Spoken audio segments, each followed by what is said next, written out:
It's Sunday, February 5th, 2023. A few articles I want to share with all of you today. Please feel free to comment down below on any of this information. Please make sure that you share all these videos. Make sure to subscribe. Give this video a thumbs up.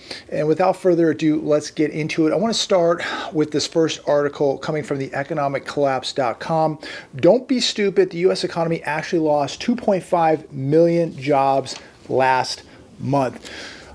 So we've got to really be questioning some things here. And I'm questioning quite a bit, just like all of you, because when we look at Google, Microsoft, Apple, Lyft, Facebook, Twitter, FedEx, and countless others who have been doing mass layoffs, we're supposed to believe when we turn on the television every day that everything is okay. We're supposed to believe that the consumer is healthy, the economy is healthy, the job market is healthy. There was an article on Bloomberg just a couple days ago, right here. It's titled, "Too Good to Be True. Jobs Report Draws Skeptics on Data Quirks." So in this article on the economic collapse, they refer to this Bloomberg article. 517,000 jobs added was the adjusted number. The unadjusted number was a loss of 2.5 million jobs last month. And we're going to see more job losses coming. So don't be fooled, ladies and gentlemen. Be prepared. It's easy to manipulate and adjust numbers. It's easy for people in a nice suit to come out and tell you that everything is okay, that you should be buying into markets, you should be buying a house right now. But there is so much manipulation taking place. And it's sad because a lot of people believe the data that they're being told. And you really have to be an independent thinker right now, because that's the only way you're going to be able to protect yourself, protect your wealth, and to make the correct financial decisions that don't cost you down the road here. Because a lot of people are getting very, very bad advice. And just to kind of back up what that article is saying, there's another article that came out, I think it was yesterday. I was reading it this morning. Chaos in Austin. This is from Fox Business. Chaos in Austin amid power outages as residents seen dumpster diving at HEB grocery store. Now, I've been to this store with Aaron from Texas Silver. And this is when I'm in town, when I'm in Texas, we usually stop into Austin and we'll load up on a bunch of food at the HEB grocery store. But this one in particular, just the other day, had 250 people dumpster diving because I believe somebody on Facebook said that they were throwing out a bunch of food. Unfortunately, the food was rotted and spoiling because of the bad weather, the storm out there in Austin. Their refrigeration shut down. The power went down, so they could not refrigerate the meats and other perishable items. And so they had to toss it out in the dumpster. So people showed up not knowing, thinking it was good food, and trying to take this stuff. And the police were there stopping this. But if things were so good, if everybody was working, if we had lowest unemployment in a half a decade, 3.4%, why would 250 people show up at a grocery store dumpster diving for free food? So again, it's another ominous sign of what is happening to this economy, and especially what's happening to the consumer, the average person in the United States. Here's another one today from The Hedge. Italy hit with widespread internet outage after international interconnection problem. National connectivity was at 26%. Now, is this a glitch? We're pretty much being told this is a glitch right now, and it very well may be. But boy, as of lately, maybe the last 12 months, have you seen so many glitches with banking institutions, government institutions, airports? Now we have an entire widespread internet outage for the entire country of Italy. So it just continues to go on and on and on. And so maybe they're glitches, maybe they're not. But what would you do if the power went out? What would you do if the internet went out and you could not access money? If you went to the ATM and you couldn't get cash out of that ATM, if you couldn't use a credit card, you couldn't use your ATM card, what would you do? You know, me personally, I do not have most of my money in a bank. My advice is have enough to pay the bills. You know, people talk about, well, the banks have too much power. Then why do you keep all your money in the bank? But you know, even if you don't want to have that type of mindset, maybe it's smart just to have some money, not all, but have some money outside of the bank in case something like this happens, because it's going to be very, very hard to access money with an outage like this. And heaven forbid we see the banks get into big trouble. If there's bail-ins, bailouts, you're not going to get your money out of your bank. It just isn't going to happen. When you look at the FDIC numbers, because people will say, well, my money is FDIC insured. There's $9 trillion or over $9 trillion of deposited money. It's backed by $125 billion. So good luck getting your money. Here's another one from the New York Times. Attacks on electrical substations raise alarm. Now, we've talked about a grid being attacked in Las Vegas, the one in Washington State, North Carolina. There's been others. There's been threats, many threats of other substations being attacked. Legislators are calling for tighter security, and I agree. I believe, and pardon me, Nugget is snoring over there if you hear anything. She gets a little bit loud, but this is, to me, a huge threat for the U.S. You can drive by your local grids, chain link fence, maybe some barbed wire, that's it. These things are very accessible, very, very fragile. And you just think if somebody had nefarious thoughts of doing something bad, how easy would it be to hit a grid? Not very difficult at all. So I do believe that this is a huge weakness for our country, that our grids need to be much, much more secure. These transformers take years to build. They come from, I believe, Germany. 2 to 3 years to build a transformer. We don't have them in stock. We're too busy sending money to the rest of the world, you know, hundreds of billions of dollars all over the world. And yet we don't have backup transformers right here in America. Why aren't we building these things ourselves? I don't know, but let me know your thoughts on that. Please comment down below. Here's another one from The Hedge. What recession? Starbucks had 8 of its 10 highest sales days in history in the last quarter. So most of these people that you know spend all this money at Starbucks, not all, but many of them have absolutely no money saved up. We talk about half this country not having $400 saved up for an emergency. I guarantee you that a lot of those people go to Starbucks probably once, maybe twice a day. People will tell me that, you know, I can't afford any gold, I can't afford silver, I can't afford to put money away. Well, of course, because you're going to Starbucks once or twice a day. People don't want to make a sacrifice. They don't want to cut any luxuries out of their life, and they'd rather go broke, and they'd rather give it to Starbucks. And look, it's, you know, it's your choice. You can do whatever you want to do. You have free will. But so many people just have no clue with what's coming while they're drinking their $9 latte. So sales rose 10% for Starbucks. Transactions were up 1%. The average check increased 9%. That's because the cost of coffee and labor has gone up. So when we read stories like this, I guess this is supposed to reassure us that the economy is doing well, that people are spending $8, $9, $10 on their lattes. So be reassured, everything's okay because Starbucks sales are up. But let's take into account that prices are way up, inflation's way up, labor's way up. So of course, people are going to have to pay more at Starbucks for that cup of coffee. Does this really make you feel more comfortable? Does this ease the pain a little bit, knowing that Starbucks sales are up? Does this really mean the economy's coming back? Does it mean that the economy's doing better?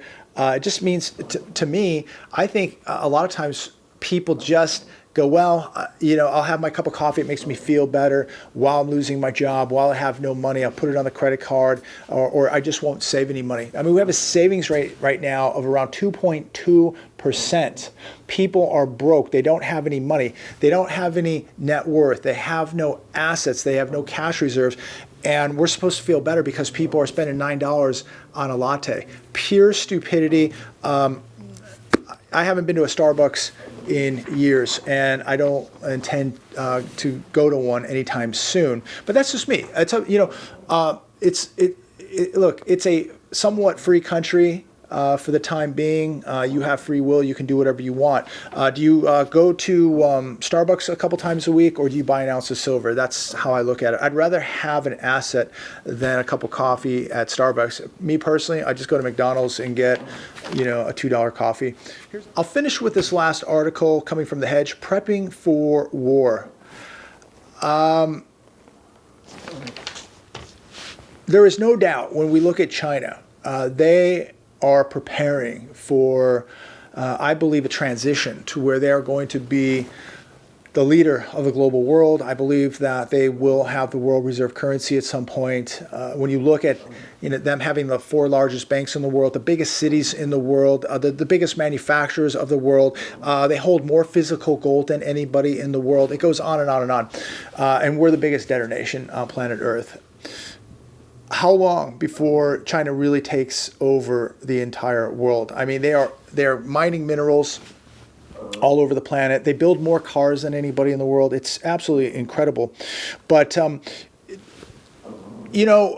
what we just saw take place with the balloon, I was watching the balloon being shot down. I think it was on Fox Business yesterday. They showed it live. And it's just startling to think how long this thing was floating around. 3 days, to my knowledge. Who knows how long this thing was flying around. But if I flew a drone over into secure airspace, say over an airport or over a nuclear facility, I would be arrested immediately within minutes. This thing flew around at least half the week, and nothing's going to happen. And I think that it really exposed a lot of weakness here in America, that we didn't know what to do, or we refused to do anything about it. We don't know what that thing was doing, how much information, what information it was sending back to China. But what we do know is economically, a lot is happening with China. China is stockpiling gold. That is a fact. There's many reports that China has over 20,000 tons of physical gold. Wow. They're selling U.S. treasuries.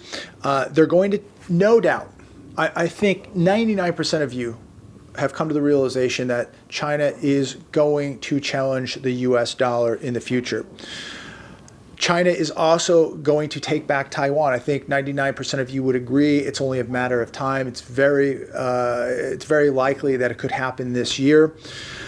Things between America and China will only escalate. China is shipping currently military equipment to Russia. We depend on about 80 to 90% of our pharmaceuticals coming from China. I think that this country and the people of this country, the majority of this country, have no idea what is about to happen to their standard of living, to their purchasing power, the U.S. dollar, and our influence on the rest of the world, which we're not going to have as much influence as we've had in the past once this all takes place. And then you're going to have other players coming in, like Russia, like India, other parts of Asia, all these BRICS nations, and many countries that want to join the BRICS nations. America is just going to fall down the line. And you're going to see, I think, big changes in the next 5 to 10 years in America. And America, as we watch it right now, there are many parts here in California. I can't speak about where you live, but many parts of California here are beginning to look like third world countries. And I think that that is only going to magnify and escalate over the next couple of years. And so as people lose their jobs to technology and robotics and a crashing economy, we're going to see more people homeless, more people on the streets, more people dumpster diving for food, while they're telling you and I that the economy is doing incredible because the stock market's doing wonderful, so everything is okay. Much of this, unemployment, the job numbers, inflation, the stock market, much of this, very, very manipulated. But I'll tell you who isn't believing all of this, and it's China, and it's the rest of the world who are going to run to other currencies, especially anything that is attached to gold.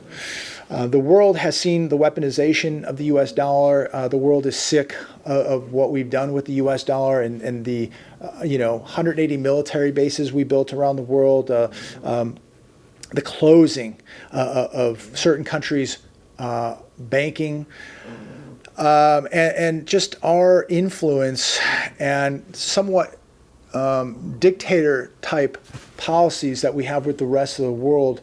The world's done. And this is why I believe that we're on very, very serious borrowed time as a nation. It doesn't mean that America is going to cease to exist. It will. It's just going to be a much different place. It is going to look much more third world in a majority of places in this country. No doubt about it. This is the direction it's heading right now.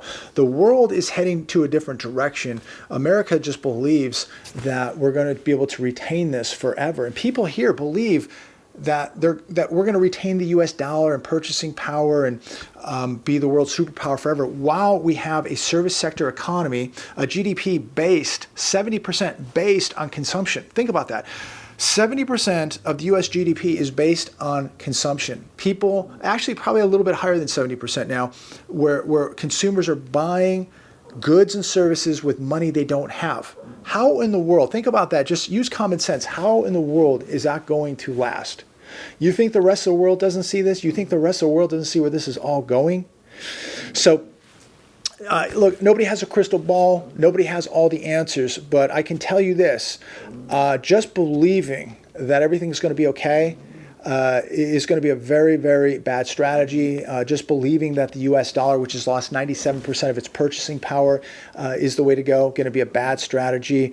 I personally think that we have to be our own central banks now. We've got to use the same strategy as central banks. And that's owning gold, no doubt about it. All the other essentials, the gold, the food, the water, the security, and everything in between is all going to be extremely important. Having a skill set, knowing how to do multiple things, not just one, but being multidimensional, knowing and how to do multiple things, being multidimensional financially, not just having cash, but having gold, having silver, having some cash, having some land, having some paid for real estate, having different types of sources of income.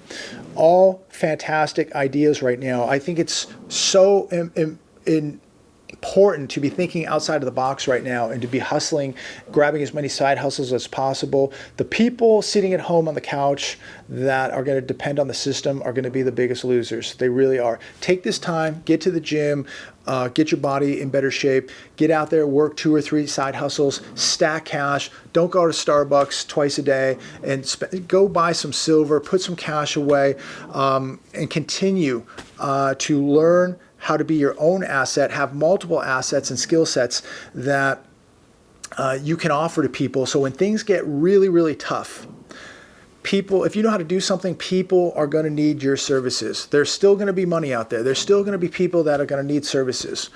So that's the best advice I can give today on this beautiful Sunday afternoon. But incredible times. We got balloons flying over. We got things happening in Eastern Europe. We've got a manipulated stock market. We've got central banks stockpiling gold. I got jets flying over my house. F-16s. It's just an incredible time to think. 10 years ago, where we were 10 years ago. Fast forward to where we are today. People would have thought we're absolutely nuts talking about this, but here we are. This is reality now.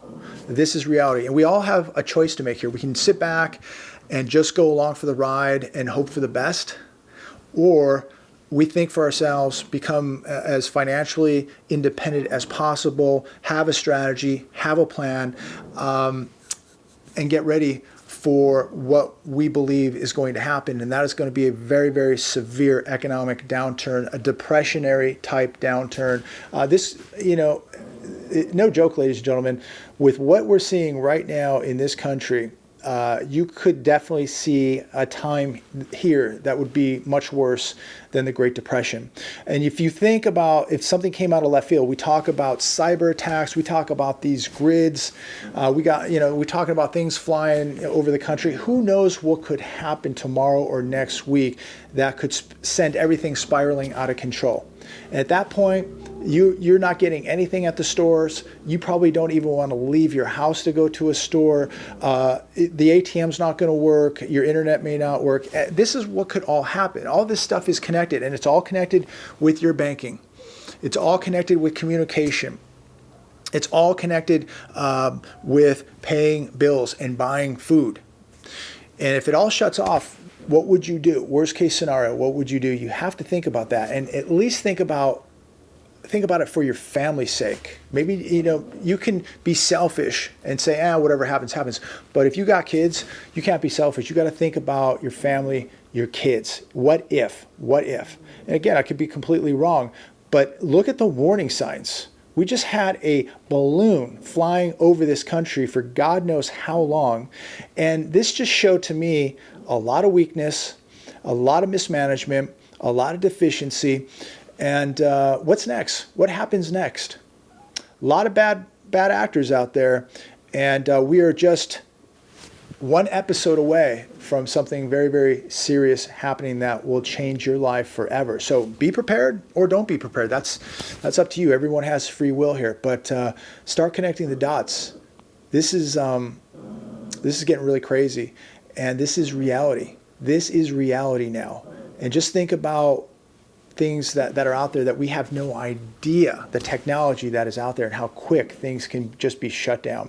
So I'm going to leave it there today. I'm sorry I'm ranting, but it's just unbelievable what is happening and the lies that people are being told. They're being completely bamboozled. Be careful, because I don't want to see you lose all your money. I don't want to see you lose your house. I don't want to see you lose your cars. I don't want to see you lose your futures. I want your kids to have a chance. I want you to have a chance. But sitting back and just hoping this all goes away or that the government's going to fix it, that's going to be a really, really bad strategy for people, because they've already proven to you that they have no idea. They can't even take care of a balloon, ladies and gentlemen. They could not even take care of a balloon. How are they going to take care of you when a real situation arises? They're not. That's why you're going to have to take care of you, and you are going to take care of your family. You are responsible for you and your family. Don't rely on the system. The system is completely broken. God bless. Have a great weekend. As always, I look forward to speaking with all of you very, very soon.